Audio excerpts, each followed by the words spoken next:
In a quiet suburb of a bustling American city, there lived a young man named Alex Carter. By every measure the world uses to judge success, Alex had it all: a penthouse apartment, a tailored wardrobe, a corner office with his name already etched beside his father's on the glass door of Carter and Sons Enterprises, one of the most profitable import-export firms in the state. His father, Richard Carter, was a self-made millionaire. His mother, Sandra, was graceful and proud. His friends were loyal, or so he thought, and his future was already written in ink. I've reviewed the terms and everything looks to be in order. Let's make this official. Signed and sealed before he even had a chance to ask if this was the life he wanted. But beneath the polished surface, Alex carried a quiet emptiness. A hunger that no bonus check or Friday night could fill. He'd tried everything the world offered, and still, at 2 a.m., staring at his ceiling, something in his chest felt hollow. He just didn't know what he was missing yet. It started with a coworker, a quiet man named Tariq, who sat near the window and always seemed at peace. Not the fake peace of someone who'd given up, but the deep-rooted peace of someone who knew something. Alex noticed that Tariq never joined the office gossip, never seemed rattled by deadlines or drama, and every afternoon, without fail, Tariq would excuse himself for a few minutes and return looking somehow lighter. One Thursday, curiosity got the better of Alex. Tariq, if you don't mind me asking, why do you disappear every day exactly at 2 p.m.? Of course, Alex, it's my Salah time. I take a few minutes for my Zuhur prayer. To God? To Allah, Tariq said simply. It means God, the one God. No partners, no intermediaries. Just me, my creator, and a moment of honest conversation. Alex laughed awkwardly. That actually helps. Tariq looked at him with calm eyes. More than anything else I've ever tried. That night, Alex couldn't sleep. He found himself typing into a search bar words he'd never expected to type. What is Islam? What he found didn't frighten him. It called to him.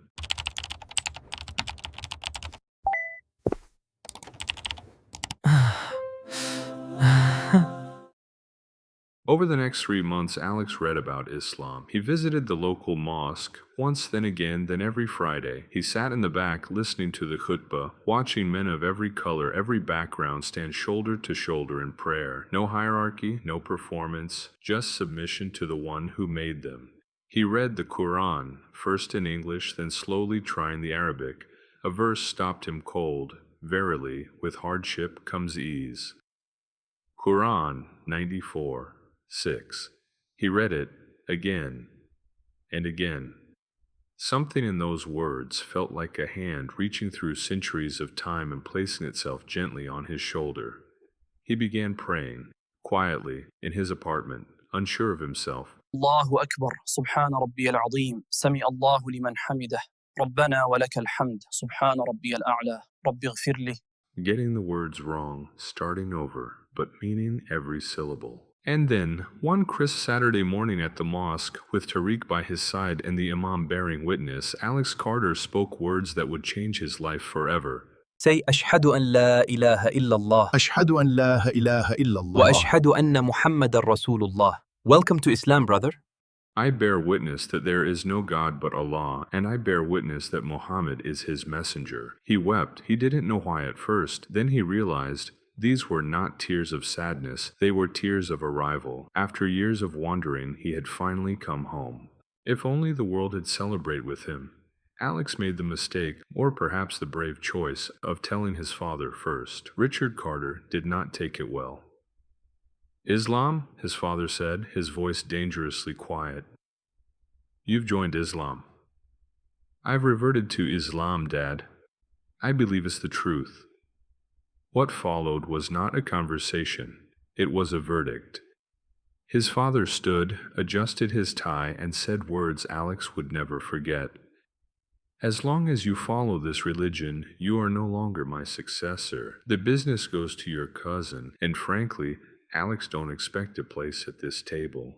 His mother cried, but she didn't argue with Richard Carter. She rarely did. His friends, the ones he'd known since college, the ones he'd thought were brothers, disappeared one by one. First the invitations stopped, then the calls, then even the texts. Marcus, his closest friend, told him straight, "Man, I don't know who you are anymore." And then came the final blow. His father made good on his promise. Alex was removed from the company, his office was cleared out, his inheritance restructured. Years of assumed legacy gone. He was 28 years old, starting from zero. There were nights Alex sat on the prayer mat long after Isha, the night prayer, and just breathed.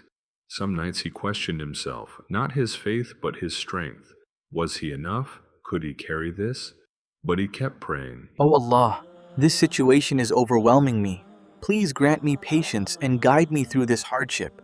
I trust in your plan. He kept fasting through Ramadan, his first Ramadan, and discovered something strange and beautiful. That hunger of the body quieted the hunger of the soul. He felt closer to Allah in those 30 days than he had in 28 years of searching. The Muslim community became his family, brothers who checked on him, sisters who sent food through Tariq, an elderly sheikh at the mosque who pulled him aside one afternoon and said, "Alex, what you are going through, this is not punishment, this is selection. Allah tests those he loves most, and he never wastes a sincere tear."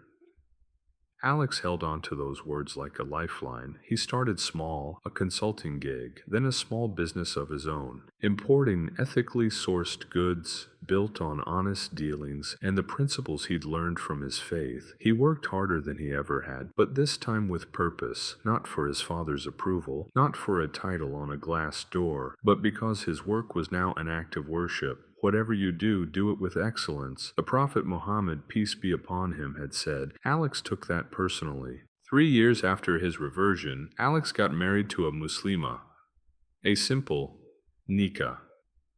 More joy in that small ceremony than Alex had ever felt at any gala or company celebration.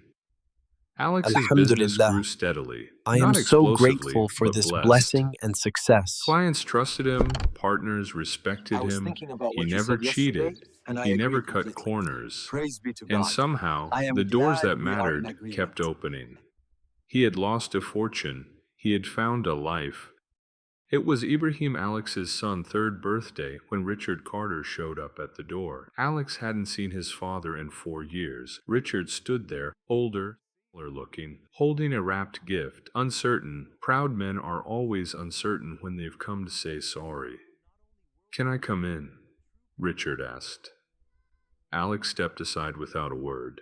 What Richard found inside was not what he expected. Not poverty, not resentment, not the wrecked son he'd imagined. He found a warm home, a wife who greeted him with dignity, a laughing little boy running across clean floors, a bookshelf with the Quran beside books on business, history, and philosophy. He found a man. Over tea, Nadia had quietly made a full spread without being asked. Richard Carter sat across from his son and, for the first time in years, really looked at him.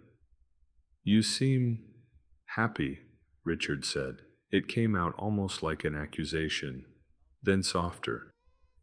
"You actually seem happy." "I am, Dad. I thought I was protecting you. From something dangerous. From losing yourself." Alex looked at his father gently. "You were afraid I would lose myself. But I was finding myself. For the first time." Sandra arrived the following week. She held Miriam and wept quietly into the baby's hair. And over months of Sunday teas and long conversations, Richard and Sandra Carter began to ask questions. Careful at first, then curious, then genuinely searching.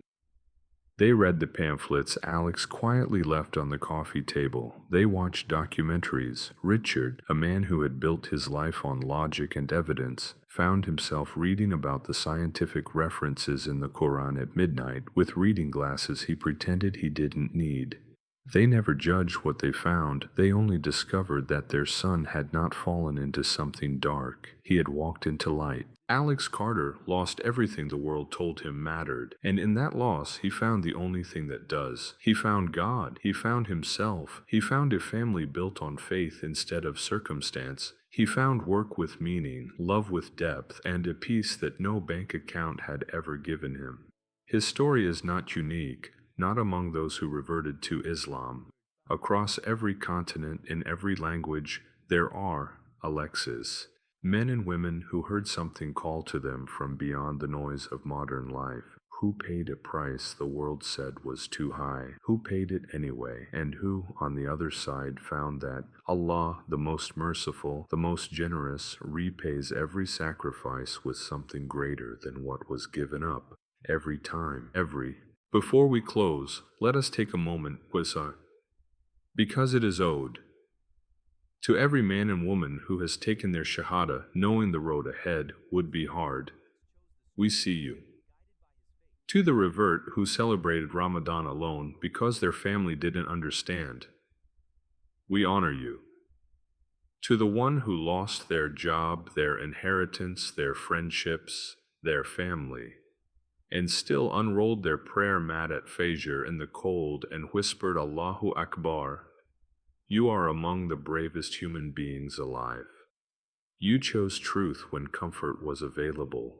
You chose God when the crowd walked the other way. You built your identity from the inside out, with no cultural cushion, no Muslim upbringing, no family to model, just a book, a conviction, and the grace of Allah guiding your steps. The Prophet Muhammad, peace and blessings be upon him, said, how wonderful is the affair of the believer, for his affairs are all good.